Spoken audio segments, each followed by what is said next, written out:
Bonjour. Donc aujourd'hui nous allons parler de la prière. Nous allons parler du sujet de la prière, mais au regard des personnes sauvées. Donc pas au regard des personnes qui sont perdues et qui n'ont pas reçu la vie éternelle, mais la prière au regard des personnes qui ont déjà reçu la vie éternelle. Donc pour commencer, je voulais simplement parler de la nouvelle naissance. Donc on en a quand même assez régulièrement parlé, mais je voulais revenir un peu sur ce sujet de la nouvelle naissance en quelques minutes pour redonner un petit résumé. Et je trouvais ça bien. Donc on a pris le chant numéro 238 juste avant, parce que c'est un chant qui montre bien que le salut est gratuit, qu'on n'a rien à offrir à Jésus-Christ. Et justement, ce qui est important à noter dans ce chant que je voulais reprendre, c'est que Dieu nous dit que « Prends-moi tel que je suis, sans vertu, sans appui ». Donc ça montre que quand on vient à Jésus-Christ, on vient tel que l'on est. Et c'est très important de toujours retenir ça, la simplicité de l'évangile. J'en avais déjà parlé, mais nous venons à Jésus-Christ tel que nous sommes. Nous n'avons rien à offrir. Ça veut dire quoi? Ça veut dire que Dieu ne nous demande pas de changer de vie, Dieu ne nous demande pas de venir à lui en ayant tourné la page sur certaines choses, il nous demande simplement de nous tourner vers lui. Amen. Et c'est ce que signifie la repentance. Donc je voulais revenir un peu parce que on sait qu'au regard du salut, il y a la repentance et il y a la foi.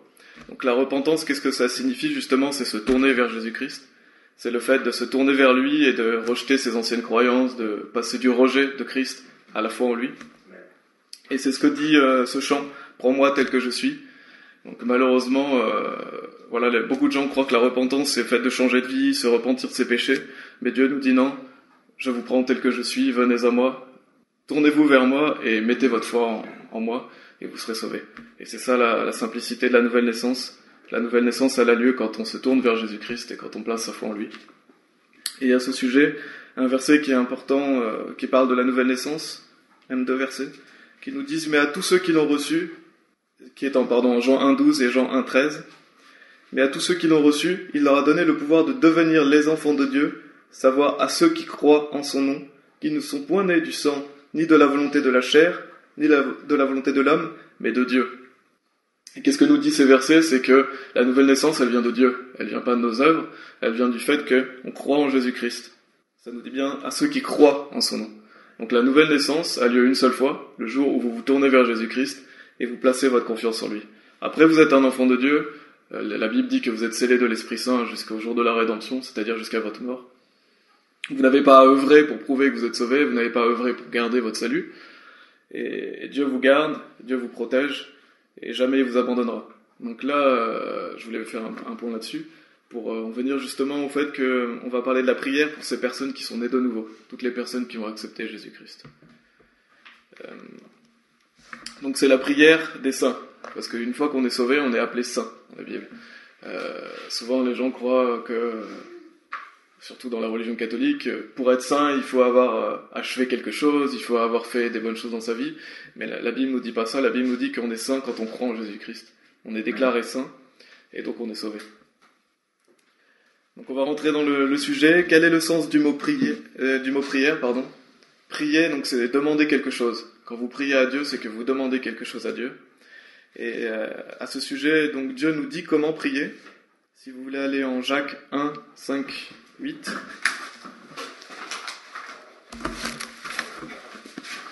Donc chapitre 1, versets 5 à 8.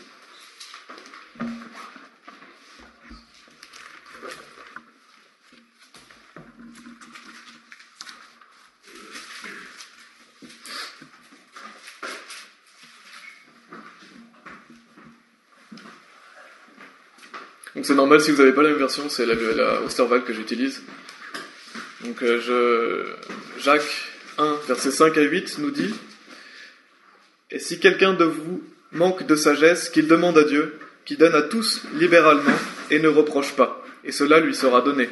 Mais qu'il demande avec foi, sans douter, car celui qui doute est semblable au flot de la mer, qui est agité par le vent et ballotté çà et là. Qu'un tel homme, en effet, ne s'attendent pas à recevoir quelque chose du Seigneur. L'homme dont le cœur est partagé est inconstant en toutes ses voies. » Donc, ce qui est important à souligner dans ces versets au regard de la prière, c'est que Dieu nous dit qu'il faut demander avec foi. D'ailleurs, la Bible nous dit le juste vivra par la foi. Donc qu'est-ce que ça veut dire? Ça veut dire qu'il faut avoir confiance en Dieu. Ça veut dire que quand vous demandez quelque chose, si vous doutez, Dieu vous dit que vous êtes semblable au flot de la mer qui est agité par le vent et ballotté ça et là. Donc il ne faut pas douter quand vous demandez quelque chose à Dieu.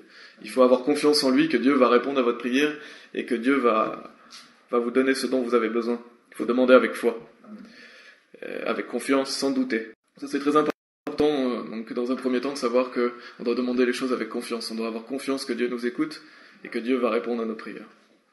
Et d'ailleurs Jésus nous le dit, vous n'avez pas besoin de tourner, mais en Matthieu 21-22, Jésus vous dit « Et tout ce que vous demanderez en prière, si vous croyez, vous le recevrez. » Donc qu'est-ce que Jésus-Christ nous dit? C'est que si vous demandez en prière, si vous croyez, vous le recevrez. Il ne dit pas simplement ce que vous demanderez en prière, vous le recevrez, mais il dit si vous croyez. Parce que c'est la foi qui va faire que Dieu va répondre à votre prière. Donc nous pouvons tous nous adresser à Dieu librement. La prière, bien sûr, est gratuite. Nous pouvons parler à Dieu, nous pouvons nous adresser à lui. Et quand on prie, on demande à Dieu d'agir dans les affaires des hommes. Parce que lorsque vous priez, vous demandez à Dieu d'intervenir, que ce soit dans votre vie ou dans la vie de vos proches. Et vous permettez à Dieu de faire des miracles, de changer le cours de l'histoire. Parce que Dieu, à travers vos prières, va intervenir dans la vie de vous-même ou des personnes pour qui vous priez. Amen. Si vous voulez aller en 1 Jean 3, 22, qui nous parle aussi de la prière. 1 Jean 3, 22.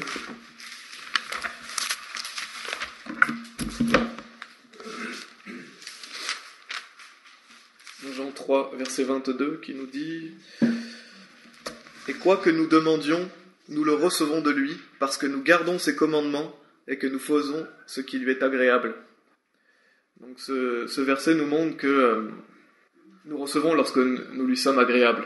Donc non seulement il faut le demander avec foi, mais il faut aussi lui être agréable. Et comment est-on agréable à Dieu? C'est ce que nous dit le verset, en gardant ses commandements. Donc c'est important. Bien sûr, comme on a vu, le salut est gratuit. Le salut est accessible à tout le monde, mais Dieu, en tant que chrétien né de nouveau, veut que l'on garde ses commandements. Et donc il est important de garder les commandements de Dieu si on veut que Dieu nous écoute et si on veut que Dieu nous bénisse. C'est très important. Dieu répond aux prières des personnes qui marchent avec lui et des personnes qui font sa volonté. Dieu nous donne aussi dans la Bible, pour toujours continuer cette introduction, Dieu nous donne des mauvaises prières dans la Bible, donc des personnes qui prient de mauvaise manière, notamment en Matthieu 6 et en Luc 18. On va pas tourner là, mais simplement pour vous mentionner qu'en Matthieu 6, en Luc 18, mais il y a aussi d'autres passages dans la Bible, où Dieu nous dit qu'on ne doit pas prier de cette manière, notamment comment prier les pharisiens, c'est-à-dire avec des vaines répétitions, les gens qui prient et qui répètent toujours les mêmes choses, ou les gens qui prient pour être vus des hommes, les gens qui prient en public pour que les gens les voient et pour être glorifiés devant les hommes. Dieu nous dit qu'il ne faut pas prier comme ça. Et qu'à l'inverse, nous devons prier avec sincérité et humilité. Donc, il faut toujours faire preuve de sincérité et d'humilité devant Dieu. Et pour terminer cette introduction, donc je voulais aussi mentionner un verset, si vous voulez aller en Luc 6, verset 12.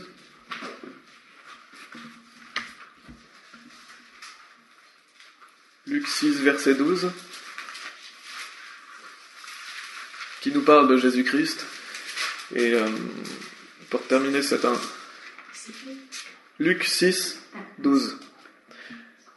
Donc c'est simplement pour terminer cette introduction de mentionner le fait que Jésus-Christ, qui est notre maître, qui est notre Dieu, qui est notre modèle, priait beaucoup.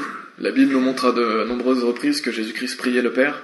Et en Luc 6, 12, il est notamment dit « Et il arriva en ces jours-là, qu'il s'en alla sur une montagne pour prier, et il passa toute la nuit à prier Dieu. » Donc qu'est-ce que Jésus-Christ a fait? Il a passé toute la nuit à prier Dieu. Donc on doit prendre exemple sur notre Seigneur, qui est Dieu le Fils, qui priait Dieu le Père, et n'a jamais oublié que Jésus-Christ priait Dieu, et que nous, on doit en faire de même. Donc voilà pour l'introduction. Donc c'est important de savoir qu'on doit prier avec foi, que Dieu écoute aussi les personnes qui gardent ses commandements, et que nous devons faire attention à ne pas prier pour être vus des hommes, ne pas faire de vaines répétitions, mais prier avec sincérité et humilité, comme Jésus-Christ le faisait. Maintenant, nous allons voir en plusieurs points pourquoi prier. Donc là, on a vu comment prier, brièvement bien sûr, mais maintenant on va voir pourquoi prier. Et il y aura 4 parties. La première partie, c'est parler à Dieu. Donc on va voir avec 4 P. J'ai choisi la lettre P pour La première partie, c'est pour parler à Dieu. Pourquoi on prie? Pour parler à Dieu. Donc la prière nous permet de nous adresser au Tout-Puissant, au Créateur. Et nous ne devons jamais oublier que nous parlons à Dieu. Souvent, on peut aussi, par habitude, oublier qu'en fait, on parle au Créateur. Et c'est très important d'avoir du respect pour notre Dieu. Et d'ailleurs, Jean le Baptiste, il a dit en Marc 1,7, vous pouvez y aller si vous voulez, Marc 1,7.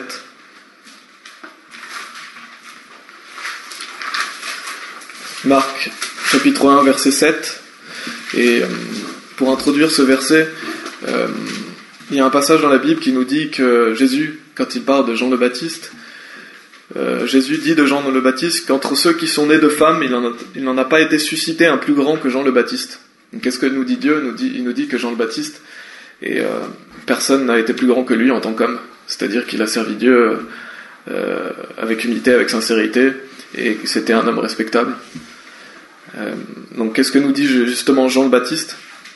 Ce verset qui parle de Jean le Baptiste nous dit « Et il prêchait en disant », donc Jean le Baptiste qui parle, « Il en vient un après moi, qui est plus puissant que moi, duquel je ne suis pas digne en me baissant de délier la courroie des souliers. » Donc qu'est-ce que dit Jean le Baptiste? Il dit qu'il n'est même pas digne de se baisser et de défaire les lacets de Jésus-Christ.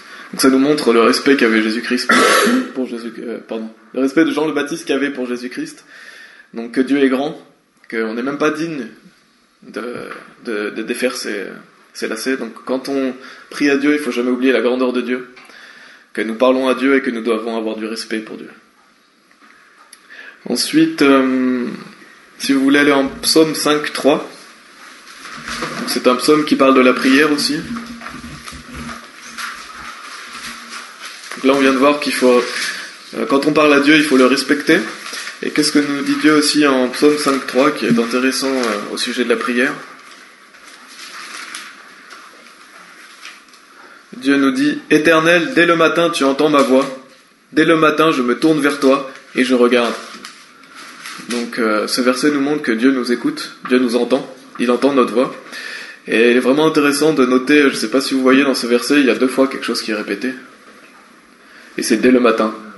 David nous dit, dès le matin tu entends ma voix, dès le matin je me tourne vers toi.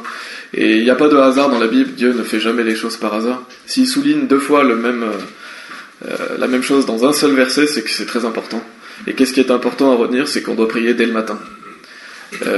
Dieu nous montre l'importance du fait de prier dès le matin, qu'on doit commencer avec Dieu notre journée. Donc prier dès le matin doit être une priorité pour nous, tout comme lire la Bible. Et si nous voulons marcher par l'Esprit, il nous faut commencer la journée avec Dieu. Donc on doit toujours commencer avec Dieu si on veut pouvoir marcher par l'Esprit. Parce que la vie chrétienne se vit jour le jour, et chaque jour on doit décider de marcher par l'Esprit et de ne pas marcher par la chair. Donc voilà, important de retenir que la prière le matin est très importante pour Dieu. Et vous n'avez pas besoin de tourner à là, mais je vais vous donner un autre verset qui est 1 Roi 8, 45. 1 Roi 8, 45, qui dit « Exauce du ciel leurs prières et leurs supplications et fais leur droit. » Exauce du ciel leurs prières et leurs supplications et fais leur droit. Donc simplement pour mentionner encore une fois que Dieu nous écoute du ciel et qui fait droit. Donc nous devons faire savoir à Dieu nos requêtes et il nous écoute dans sa sainte demeure. Dieu nous écoute, on doit lui faire savoir nos requêtes. Et d'ailleurs il y a un verset où vous pouvez tourner cette fois-ci si vous voulez, dans le Nouveau Testament, c'est Philippiens 4, 6. Donc vous avez Galates, Éphésiens, Philippiens. Galates, Éphésiens, Philippiens. Philippiens 4, 6, qui va justement vous montrer qu'il faut faire connaître vos requêtes à Dieu. Donc le verset nous dit « Ne vous inquiétez de rien, mais en toute chose faites connaître vos requêtes à Dieu par la prière et la supplication avec gratitude. » Ainsi, nous ne devons pas nous inquiéter, c'est ce que nous dit « Ne vous inquiétez de rien ». Et nous devons faire connaître à Dieu nos requêtes. Qu'est-ce que nous demande Dieu? Justement, qu'on se confie en lui. Dieu veut que l'on puisse se confier en lui, que l'on s'appuie sur sa force, sur sa bonté, et qu'on lui fasse, que nous devons nous appuyer sur Dieu et lui faire connaître nos besoins. Prier nous permet donc de parler à Dieu, de le remercier, de lui faire des demandes, de demander justice. La prière est un moyen de communiquer avec Dieu. Et si vous ne priez pas, qu'est-ce que ça va faire? Vous vous coupez de bénédiction. Parce que Dieu a des cadeaux à donner à ses enfants. Et si vous ne lui demandez pas, Dieu va pas forcément vous les donner. Et d'ailleurs, la Bible dit à ce sujet, vous n'obtenez pas parce que vous ne demandez pas. Pourquoi vous n'obtenez pas? Parce que vous ne demandez pas. Et ainsi, si nous ne demandons pas, nous nous privons de bonnes choses que Dieu pourrait nous donner. Dieu a de merveilleux cadeaux à nous faire, et si nous ne prions pas pour les recevoir, alors nous n'allons pas les recevoir. C'est pour ça que c'est si important de parler à Dieu, de lui faire des requêtes, de lui demander ce dont on a besoin. Après, bien sûr, Dieu ne va pas répondre forcément de la manière dont vous attendez. Et d'ailleurs, à ce sujet, dans le Nouveau Testament, Jacques 4, 3, donc il y a un verset du Nouveau Testament, nous dit « Vous demandez et ne recevez point parce que vous demandez mal, afin de pouvoir le consumer pour vos convoitises. » Donc ça, c'est un verset qui nous montre que si nous faisons des prières pour notre propre convoitise, Dieu ne va pas répondre. Dieu n'est pas là pour accomplir les désirs de notre chair. Dieu nous dit de prier pour des choses qui sont spirituelles, des choses qui sont faites selon sa volonté, et pas selon notre propre convoitise. Si on demande à Dieu « Oh, aujourd'hui je voudrais gagner au loto », Dieu ne va pas forcément répondre à cette prière. Si on demande quelque chose qui est pour sa propre convoitise, Dieu ne va pas y répondre. Et on doit demander selon sa volonté. Donc pour conclure ce point, qui est le fait de parler à Dieu, comme j'ai dit au début, Dieu est notre Père lorsque l'on est sauvé. Donc il ne faut surtout pas oublier de le prier, de lui parler, parce que Dieu se soucie de nous. Et il y a un verset en 1 Pierre 5, 7 qui nous dit « Vous déchargeant sur lui de tous vos soucis parce qu'il a soin de vous. » Donc Dieu a soin de vous, Dieu se soucie de vous. Donc parlez-lui et il prendra soin de vous et il vous bénira. Donc voilà le premier point qui était le fait de parler à Dieu. Maintenant nous allons voir plaire à Dieu, parce que la prière est quelque chose qui plaît à Dieu. Non seulement vous parlez à Dieu, mais c'est agréable à Dieu. Et il y a un proverbe, vous n'avez pas besoin d'aller dans ce proverbe, mais je vais vous le mentionner, Proverbe 15, 8, qui vous dit que les prières, ça fait le délice de Dieu. Donc le sacrifice des méchants est en abomination à l'Éternel, mais la prière des âmes intègres est son délice. Donc c'est un mot qui est fort. Ça montre que lorsque vous priez, vous faites le délice de Dieu, parce que vous lui êtes agréable et que vos prières sont précieuses. Et on va aller à ce sujet, si vous voulez aller dans Apocalypse. Apocalypse 5.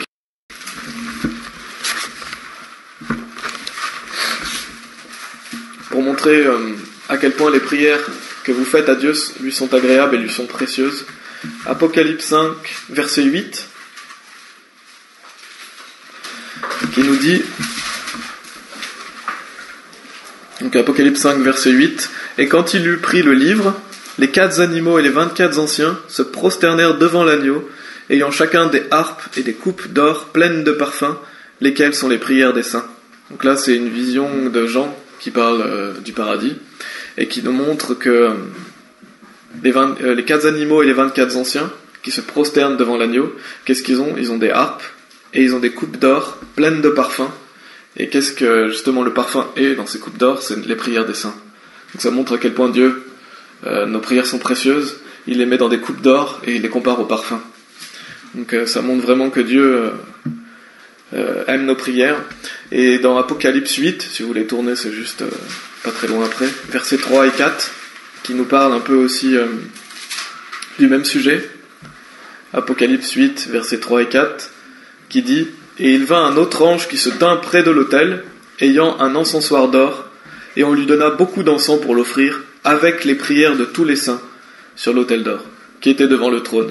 Et la fumée de l'encens qui vint avec les prières des saints monta de la main de l'ange devant Dieu. » Donc là, c'est encore une fois, on voit encore l'importance des prières. Les prières des saints qui monta de la main de l'ange devant Dieu. Donc Dieu, dans ces versets dans l'Apocalypse, nous montre à quel point nos prières sont précieuses, et qu'il les garde précieusement, et que cela lui est agréable. Et d'ailleurs, pour prendre un exemple, j'avais écouté un pasteur qui prenait un exemple qui parle beaucoup aux parents. Je suis pas encore père, mais bientôt, grâce à Dieu. Et c'est que les parents, généralement, quand ils ont des dessins de leurs enfants, qu'est-ce qu'ils font? Ils les mettent dans des boîtes, ils les mettent dans des pots, ils les gardent précieusement. Et parce que ces dessins sont précieux aux parents. Et ce pasteur comparait justement, c'est que les parents, généralement, quand ils ont des dessins de leurs enfants, qu'est-ce qu'ils font? Ils les mettent dans des boîtes, ils les mettent dans des pots, ils les gardent précieusement. À quel point nos prières sont précieuses. et qu'il les garde précieusement et que cela lui est agréable. Et d'ailleurs, pour prendre un exemple, j'avais écouté un pasteur qui prenait un exemple qui parle beaucoup aux parents. Je suis pas encore père, mais bientôt, grâce à Dieu. Et c'est que les parents, généralement, quand ils ont des dessins de leurs enfants, qu'est-ce qu'ils font? Ils les mettent dans des boîtes, ils les mettent dans des pots, ils les gardent précieusement. Et parce que ces dessins sont précieux aux parents. Et ben, ce pasteur comparait justement le fait que nous, en tant que parents, on garde précieusement les dessins de nos enfants. Et qu'est-ce que Dieu fait avec nos prières? Ben, il fait la même chose. Il les garde précieusement, il les garde avec lui, parce que pour lui, elles ont de la valeur. Nous sommes ses enfants, et tout ce qu'on peut prier, ben, il les garde précieusement avec lui. Et je trouvais vraiment ça un bon exemple pour montrer que Dieu se soucie de nous, et que nos prières lui sont très précieuses. Et d'ailleurs, en psaume 103, 13, si vous voulez aller aussi en psaume 103, 13, Dieu nous dit qu'il a compassion de nous. Donc nos prières lui sont agréables, elles lui sont précieuses, et en plus il a compassion de nous. Donc en psaume 103, 13, qui est un beau verset à se remémorer si vous avez des jours où justement vous vous sentez moins bien, si vous avez des jours où vous vivez des choses difficiles. Et ben Dieu nous dit: comme un père est ému de compassion envers ses enfants, l'Éternel est ému de compassion envers ceux qui le craignent. Donc Dieu a compassion de nous. Dieu se soucie de nous, Dieu garde précieusement tout ce qu'on peut lui demander, et il nous aime. Donc voilà pour la deuxième partie. Donc on a vu que la première partie, les prières permettent de parler à Dieu. La deuxième partie, c'est que les prières plaisent à Dieu. Et maintenant nous allons voir le pouvoir de la prière. Parce que la prière a beaucoup de pouvoir. Et comme je l'ai mentionné dans l'introduction, en priant, nous demandons à Dieu de changer le cours de l'histoire. Donc Dieu va pouvoir changer le cours de votre vie si vous priez. Et la prière a un grand pouvoir dans nos vies et aussi, donc, comme j'avais mentionné, dans la vie de ceux pour qui vous priez. Et en Jacques 5, 16, si vous voulez aller en Jacques 5, 16, qui nous parle justement du pouvoir de la prière. Jacques, chapitre 5, verset 16.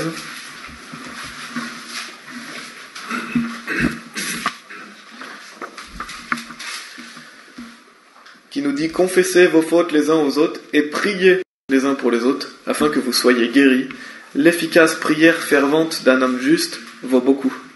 Donc c'est vraiment... là on souligne surtout la fin du verset qui vous dit: l'efficace prière fervente d'un homme juste vaut beaucoup. Dieu dit qu'elle vaut beaucoup. Ça veut dire qu'elle est très importante. Ça veut dire que la prière a un pouvoir qui permet de changer les choses. Et Dieu nous demande de prier les uns pour les autres, comme on peut le voir dans ce verset. Priez les uns pour les autres. Donc la prière a le pouvoir d'aider vos frères et sœurs en Christ, d'aider votre famille. Il faut savoir prier pour les autres. Et ce verset nous montre aussi afin que vous soyez guéris. Parce que la prière a un pouvoir de guérison aussi. Si vous priez pour la guérison de vos proches, si vous priez pour la guérison de quelqu'un, Dieu écoute. Et Dieu pourra intervenir et faire des miracles. Et Acte 12, 5, si vous voulez y aller, c'est une histoire aussi... Donc pour vous situer le passage, c'est une histoire qui fait suite au fait que Pierre a été emprisonné. Donc dans les Actes, Pierre qui prêchait le Seigneur Jésus a été emprisonné. Et donc quand il est en prison, dans le verset 5, en Acte 12, il est dit: Pierre était donc gardé dans la prison, mais l'Église faisait sans cesse des prières à Dieu pour lui. Donc qu'est-ce que faisaient les membres de l'Église pendant que Pierre était emprisonné? Ils priaient pour lui. C'est pour ça que c'est important de prier pour ses frères et sœurs, c'est important de prier pour les autres, parce que comme on peut voir dans la suite de l'histoire, on voit que Dieu va permettre un miracle. Qu'est-ce qui va se passer? Dieu va envoyer un ange qui va délivrer Pierre. Et Dieu va envoyer un ange qui va permettre de défaire ses liens, qui va lui ouvrir les portes, et Pierre va être libéré. Mais bien sûr, il y a d'autres choses à souligner dans ce passage, mais Dieu met l'accent sur quoi aussi? C'est que c'est les prières des membres de l'Église qui ont permis ce miracle. Qu'on ne doit jamais sous-estimer le fait qu'il faut prier pour les personnes dans l'Église et de prier pour les autres, et que Dieu pourra peut-être faire un miracle. Et donc le pouvoir de la prière est très important. Et Dieu nous dit, on ne va pas aller dans ces versets, mais en 1 Timothée 4, Dieu nous parle aussi du fait de prier pour sanctifier la nourriture. Donc le fait que nos prières sanctifient ce que nous allons manger, et le fait qu'il est important donc de prier avant les repas. Nous, en tant que chrétiens, il est important de remercier Dieu, de prier avant les repas. Voilà, j'espère que c'est clair. On a vu le fait de parler à Dieu. Donc la prière, elle permet de parler à Dieu. La prière permet Pour faire plaisir à Dieu, la prière permet un grand pouvoir, elle permet de faire des miracles. Et il y a aussi un petit point que je voudrais souligner très brièvement, mais que la prière est importante si on veut porter du fruit à Dieu aussi. Donc c'est le 4e P, c'est le fait de porter du fruit à Dieu. Et on l'a déjà mentionné dans d'autres sermons, mais c'est important si vous voulez porter du fruit à Dieu de prier. Et on va aller en Acte 4, si vous voulez, à ce sujet. On va regarder les versets 31 et 33, donc en Acte 4.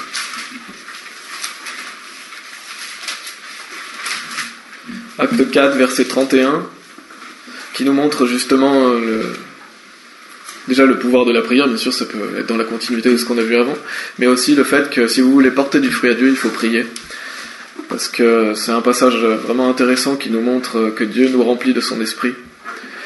Ça nous dit, lorsqu'ils eurent prié, le lieu où ils étaient assemblés trembla, et furent tous remplis du Saint-Esprit, et ils annonçaient la parole de Dieu avec hardiesse. Donc déjà là on peut noter le fait que parce qu'ils prient, Dieu va les remplir du Saint-Esprit. Et quel est le résultat du fait qu'ils soient remplis du Saint-Esprit? C'est qu'ils annonçaient la parole de Dieu avec hardiesse. Donc si vous voulez parler justement de l'Évangile, si vous voulez parler de la Bible, il faut prier Dieu, et Dieu vous remplira de son esprit afin que vous puissiez prêcher avec hardiesse, c'est-à-dire avec courage, c'est-à-dire avec force. Et à la suite, verset suivant, il nous dit « Or la multitude de ceux qui avaient cru n'était qu'un cœur et qu'une âme, et personne ne disait que rien de ce qu'il possédait fût à lui, mais toutes choses étaient communes entre eux. Et les apôtres rendaient témoignage avec grande puissance de la résurrection du Seigneur Jésus, et une grande grâce était sur eux tous. » Donc encore une fois, ça souligne le fait que les apôtres y rendaient témoignage de Jésus-Christ avec grande puissance. Et cette puissance ne venait pas d'eux-mêmes, cette puissance venait du Saint-Esprit de Dieu, dont Dieu avait rempli ces personnes afin de prêcher l'Évangile. Et souvent on pourrait se dire, oui mais moi j'ai pas de force, j'ai pas de courage, je peux pas aller parler aux gens dans la rue. Mais il faut toujours se dire que les personnes qui vont dans la rue, elles sont pas meilleures que vous. Les personnes qui vont prêcher l'Évangile, elles n'ont pas forcément des capacités, elles s'appuient simplement sur Dieu. Et c'est Dieu qui va vous donner ce courage de pouvoir parler aux gens. Je peux prendre l'exemple de moi-même, je suis pas quelqu'un qui suis à l'aise, je suis pas quelqu'un qui est très bon en communication, mais je sais que c'est Dieu qui permet cela. Parce que si on demande à Dieu, Dieu nous remplit de sa force, et nous ne pouvons que glorifier Dieu, parce que sans lui on est incapable de faire quoi que ce soit. Amen. Et c'est Dieu qui nous donne donc le courage, la force, et qui nous remplit de son esprit. Donc si vous voulez être rempli de l'esprit, si vous voulez œuvrer pour Dieu, il faut lui demander. C'est ce que nous montrent ces passages, que Dieu nous remplit de son Saint-Esprit quand on lui demande. Donc Dieu nous utilise tous pour prêcher l'Évangile, et Dieu d'ailleurs nous dit que c'est un commandement pour tout le monde d'aller prêcher l'Évangile. Pour faire un petit résumé, nous avons vu 4 points. Donc pourquoi prier? Donc les 4 P, c'est-à-dire parler à Dieu, le fait de plaire à Dieu, c'est donc les prières qui plaisent à Dieu, le fait que la prière a du pouvoir, qu'elle permet des miracles, et nous pouvons prier aussi pour porter du fruit à Dieu. Bien sûr, cette liste est vraiment un nombre exhaustif, il pourrait y avoir beaucoup plus de points. Maintenant, nous allons pour finir voir le fait qu'il faut prier avec persévérance. Et ça, c'est très important aussi. Dieu nous le montre dans plusieurs versets, que c'est avec persévérance qu'il faut prier. Donc si vous voulez aller à ce sujet en Éphésiens 6, 18. Éphésiens 6, 18.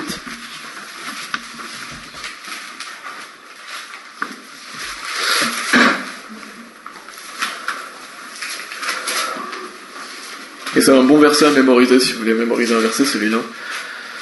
Parce qu'il est très important justement pour la persévérance. Dans Éphésiens 6, 18, la Bible nous dit « Priant en tout temps par l'Esprit, par toutes sortes de prières et de supplications, et veillant à cela en toute persévérance et supplication pour tous les saints. » Donc qu'est-ce que nous dit ce verset? Qu'il faut prier avec toute persévérance. Et qu'est-ce que cela veut dire concrètement? Qu'il faut prier tous les jours. C'est pas quelque chose qu'on fait une seule fois, et on se dit « ça y est, j'ai prié ». Non, il faut veiller à le faire avec fidélité. Dieu veut qu'on en prie avec fidélité, il veut qu'on prie avec persévérance. Et d'ailleurs, il nous dit « veillant à cela ». Donc il nous dit donc de prier veillant à cela en toute persévérance. Et qu'est-ce que ça veut dire veiller? Ça veut dire le fait que notre chair est faible. La Bible nous dit que la chair est faible, mais l'esprit est bien disposé. Ça veut dire qu'il nous faut veiller en marchant par l'esprit, parce que nous pouvons tous chuter. Et Dieu nous demande de veiller. Il faut il faut marcher par l'esprit et avoir une vie de prière avec Dieu. Parce que si vous priez, Dieu va vous protéger, Dieu va vous bénir, et ainsi vous pourrez le faire avec persévérance. On va aller, c'est le dernier verset où on va aller ensemble, c'est Romains 12, si vous voulez y aller, qui nous parle encore aussi, cette fois-ci, de l'assiduité, le fait de prier assidûment. Mais c'est un peu la même notion que la persévérance. Romains 12 nous dit « Vous réjouissant dans l'espérance, patient dans la tribulation, continuant assidûment dans la prière. » Je ne sais pas si vous savez ce que veut dire assidûment, mais assidûment ça veut dire constamment, continuellement. Ça veut dire le fait de prier constamment, le fait de prier continuellement. Donc on voit cette notion de persévérance, que Dieu veut qu'on le fasse sur la continuité. Comme un sportif d'ailleurs qui s'entraîne pendant des heures. On sait que les sportifs de haut niveau s'entraînent. S'ils s'arrêtent de s'entraîner, forcément leur niveau ne va pas être aussi bon. C'est pareil avec nous pour la prière. On doit vraiment veiller à cela continuellement, le faire avec persévérance. Et c'est ce que Dieu veut. Dieu veut qu'on ait une vie de prière constante jusqu'à notre mort. Voilà donc pour le fait de le faire avec persévérance. Donc en conclusion de tout ce qu'on a vu, ce qu'il faut retenir de tout ça, c'est que déjà dans un premier temps, bien sûr, il faut être sauvé. Si vous n'êtes pas sauvé, bien sûr, il faut être sauvé. C'est très important d'être né de nouveau. Comment? En croyant en Jésus-Christ, simplement par la foi. Et ce qui est important de retenir, c'est que la prière doit être faite avec foi. Donc, vous devez prier en croyant en ce que vous demandez et en croyant que Dieu va y répondre, en ayant confiance en lui. Vous devez prier avec sincérité et humilité. Donc ne pas oublier que c'est à Dieu que vous parlez, le faire sincèrement et humblement. La prière est un moyen de parler à Dieu, qui dans sa sainte demeure nous entend. À ce sujet, il y a des beaux versets dans les psaumes, notamment où David mentionne, il me semble que dans les psaumes, David mentionne le fait que Dieu est sur son trône, que Dieu nous écoute, que Dieu regarde et Dieu entend. Donc c'est un moyen de lui parler par la prière. Que cela lui est agréable et précieux. Donc nos prières plaisent à Dieu. Il ne faut pas oublier que Dieu est notre Père, il nous aime et il garde précieusement nos prières. La prière a un grand pouvoir. Elle peut faire des miracles, elle peut changer le cours de l'histoire, elle peut guérir, et elle peut faire des grandes choses dans votre vie. Nous devons aussi prier les uns pour les autres. Donc ne pas oublier de prier les uns pour les autres et prier pour porter du fruit à Dieu aussi. Et tout cela, nous devons le faire avec persévérance et assiduité. Donc voilà ce qu'il faut retenir vraiment de la prière, le faire avec persévérance et assiduité. Et n'oubliez pas que la vie chrétienne, c'est un marathon. C'est pas un sprint. C'est pas demain j'ai fini ma course. C'est un marathon qui se finit au jour de votre mort. Donc, il faut vraiment veiller à cela chaque jour, toujours un peu plus, marcher avec Dieu. Et qu'on soit de bons athlètes. On n'est pas des sportifs de haut niveau, comme beaucoup de gens glorifient, mais c'est beaucoup plus beau que ça, parce qu'on est des enfants de Dieu, qui devons marcher comme des athlètes, et qui devons, comme Paul, se dire à la fin de notre vie, j'ai combattu un bon combat, j'ai achevé ma course, j'ai gardé la foi. Donc c'est ce que j'espère vraiment pour tout le monde, que tout le monde ici pourra se dire, j'ai combattu un bon combat, j'ai achevé ma course, j'ai gardé la foi. Amen. Amen. Merci.